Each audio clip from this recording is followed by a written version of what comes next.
বিসমিল্লাহির রহমানির রহিম। প্রিয় দেশবাসী, শিশু, কিশোর কিশোরী, তরুণ তরুণী, ছাত্রছাত্রী, বয়স্ক, বৃদ্ধ, নারী পুরুষ সবাইকে জানাই আমার সালাম। আসসালামু আলাইকুম। আজ 25শে মার্চ, মানব সভ্যতার ইতিহাসে কলঙ্কিত এক হত্যাযজ্ঞের দিন। 1971 সালের আজকের রাতে পাক হানাদার বাহিনী নিরপরাধ, নিরস্ত্র, ঘুমন্ত বাঙালির উপর নির্মমভাবে গুলি চালিয়ে হাজারো মানুষকে হত্যা করেছিল। 25শে মার্চ থেকেই এদেশের মানুষের সশস্ত্র প্রতিরোধ গড়ে তুলেছিল। 9 মাসের যুদ্ধের মধ্য দিয়ে স্বাধীন হয় বাংলাদেশ। মহান স্বাধীনতা দিবসের প্রাক্কালে আমি গভীর শ্রদ্ধার সঙ্গে স্মরণ করছি মহান মুক্তিযুদ্ধের বীর শহীদদের, যাদের প্রাণের বিনিময়ে আমরা স্বাধীন সার্বভৌম বাংলাদেশ পেয়েছি। 9 মাসের রক্তক্ষয়ী যুদ্ধে লক্ষ লক্ষ শহীদ ও 2 লাখ নির্যাতিত নারীর আত্মত্যাগ পৃথিবীর মানচিত্রে বাংলাদেশ নামে একটি স্বাধীন ভূখণ্ডের জন্ম দিয়েছিল। মুক্তিযুদ্ধের এই বীরদের প্রতি আমার সালাম।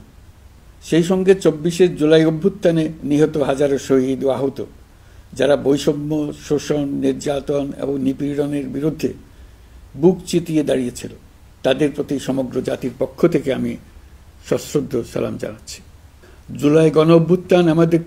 নমস্কার প্রিয় দর্শক, আপনারা দেখছেন কেবি নিউজ প্লাস। আপনাদের সঙ্গে কথা বলছি আদিত্য। আজকে 25শে মার্চ, আগামীকাল বাংলাদেশের স্বাধীনতা দিবস। স্বাধীনতা দিবসের প্রাক্কালে বাংলাদেশের প্রধান উপদেষ্টা, অর্থাৎ তাদের দ্বিতীয় স্বাধীনতার পর যে সরকার, অন্তর্বর্তীকালীন যে সরকার গঠিত হয়েছে, সেই সরকারের প্রধান উপদেষ্টা ডক্টর মোহাম্মদ ইউনূস, তিনি জাতির উদ্দেশ্যে ভাষণ দিয়েছেন এবং তিনি 25শে মার্চের যে ইতিহাস, সেই ইতিহাস বর্ণনা করলেন। তিনি বললেন যে এই কুখ্যাত একটা দিন 25শে মার্চ, আজকের দিনেই নিরস্ত্র, ঘুমন্ত, অসহায় নরনারীদের ওপর পাক হানাদার বাহিনী, পাকিস্তানের হানাদার বাহিনী, খান সেনারা, তারা নির্মম নৃশংস অত্যাচার চালিয়ে হাজার হাজার মানুষকে খুন করেছিল। এবং কার্যত এই 25শে মার্চ থেকেই বাংলাদেশের মানুষের মনে স্বাধীনতা স্পৃহা সেটা আরও তীব্র হয় এবং লড়াই সংগ্রাম আরও জোরদার হয়, যার ফলে ওই মুজিবুর রহমান যে বলেছিলেন যে দাবায় রাখতে পারবে না, সেই পাকিস্তান শত চেষ্টা করেও বাংলাদেশকে আর দাবিয়ে রাখতে পারেনি, তারা স্বাধীন হয়েছে। কিন্তু যে কথাটা না উচ্চারণ করলে বাংলাদেশের বাংলাদেশের স্বাধীনতা সংগ্রামের ইতিহাস অসম্পূর্ণ থেকে যায়, সেটা হচ্ছে যে মুক্তিযুদ্ধে ভারতের অবদান। ভারতীয় সেনাবাহিনী, ভারতের প্রধানমন্ত্রী সেদিন না থাকলে আজকে স্বাধীন বাংলাদেশের জন্ম হতো তো? একের পর এক বাংলাদেশ সরকার, বাংলাদেশের প্রধানমন্ত্রী সে ডক্টর ইউনূস পর্যন্ত, এর আগে শেখ হাসিনা, বেগম খালেদা জিয়া থেকে শুরু করে জিয়াউর রহমান প্রেসিডেন্ট হয়েছিলেন, শেখ মুজিবুর রহমান, প্রত্যেকে হতে পারতেন তো বাংলাদেশ একটা স্বাধীন রাষ্ট্র হিসেবে পৃথিবীর বুকে এই যে আত্মপ্রকাশ করেছে বললেন,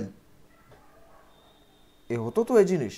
ভারতের অবদানটাকে যদি এক কথাতেও একটি বারের জন্য উচ্চারণ না করেন, তাহলে বাবা নাই খালি ঠ্যাংয়ের মতো হয়ে যায় না? বাবা নেই খালি ঠ্যাং। একজনের কাছ থেকে টাকা ধার নিয়েছিল, সে টাকা কিছুতেই আর শোধ করতো না, তো লোকটা প্রায় দিনই টাকা চায় আর তার সাথে দেখা হয় না। তার একদিন সকাল সকাল তার বাড়িতে গিয়ে উপস্থিত হয়েছে। এখন লোকটা দেখতে পেয়েছে যে ওই যে দূর থেকে পাওনাদার আসছে, সে তাড়াতাড়ি ঘরে গিয়ে একটা কাঁথা মুড়ি দিয়ে চুপচাপ শুয়ে আছে। আর ছেলেকে বলছে যে ওই পাওনাদার এলে বলবি যে বাবা বাড়িতে নেই। কিন্তু যে পাওনাদার, সে কিন্তু দেখেছে যে ও বাড়িতেই আছে, আজকে সকাল সকাল ওকে ধরবো গিয়ে।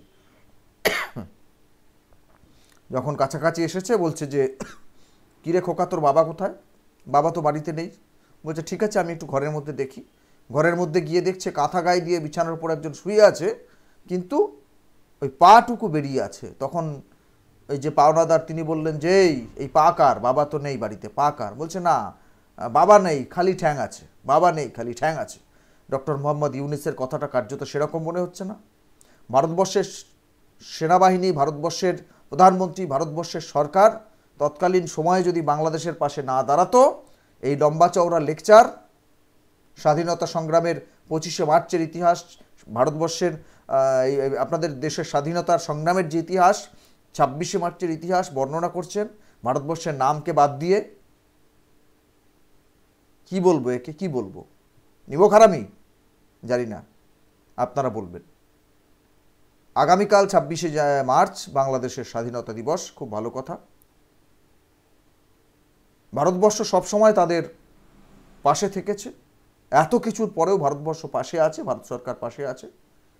নিয়মিত তাদের দেশে, আমাদের দেশ থেকে শুধু ব্যবসায়িক আদান প্রদানের স্বার্থে যে পণ্য পরিবহন করা হয় বা জিনিসপত্র পাঠানো হয় সেটুকু নয়, অনেক অ্যাসিস্ট্যান্স আছে, অনেক সহায়তা আছে ভারত সরকারের, প্রতিবেশী দেশ হিসেবে যেগুলো ভারত সরকার দিয়ে থাকে, দেবে, নিশ্চয়ই দেবে, আগামী দিনেও দেবে। খালি আপনারা মনে রাখবেন এই জিনিসগুলো, যে ভারতবর্ষকে যে একেবারে অস্বীকার করেন, একদম মুছে দেওয়ার চেষ্টা করেন ভারতবর্ষের অবদানের ইতিহাস, আর তার পাশাপাশি ভারত থেকে এই ধরনের সাহায্যগুলো গ্রহণ করেন, এগুলো একটু ভাববেন, চিন্তা করবেন। আর কালকে 26শে মার্চ, কালকে উনি বাংলাদেশের মুখ্য উপদেষ্টা, তিনি চীন সফরে যাচ্ছেন, 4 দিনের চীন সফরে যাচ্ছেন। যাবেন, নিশ্চয়ই যাবেন, বৈদেশিক সম্পর্ক বজায় রাখতে যাবেন। কোন চীন সফরে যাচ্ছেন মনে রাখতে হবে।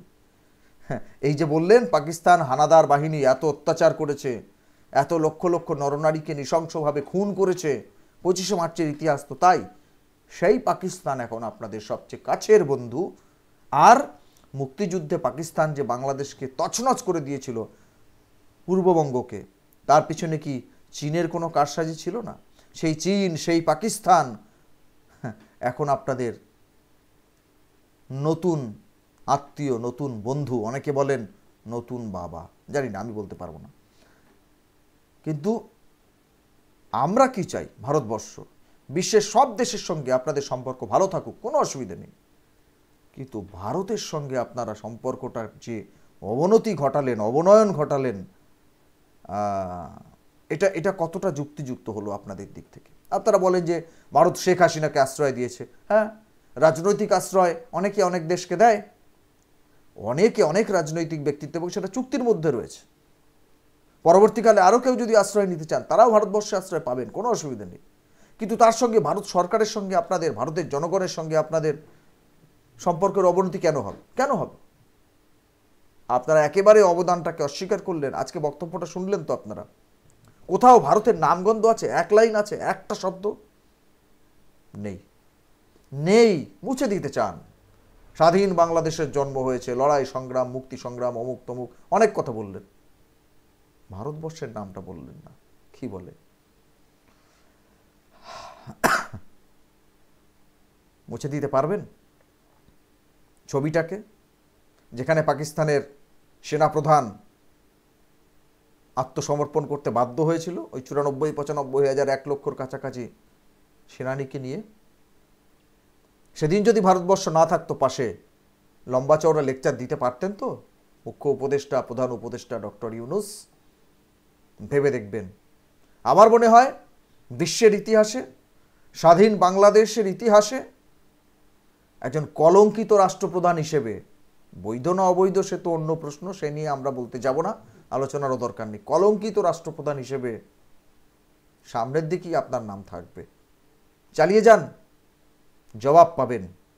পৃথিবীর মানুষ দেখছে এ দৃশ্য। ধন্যবাদ।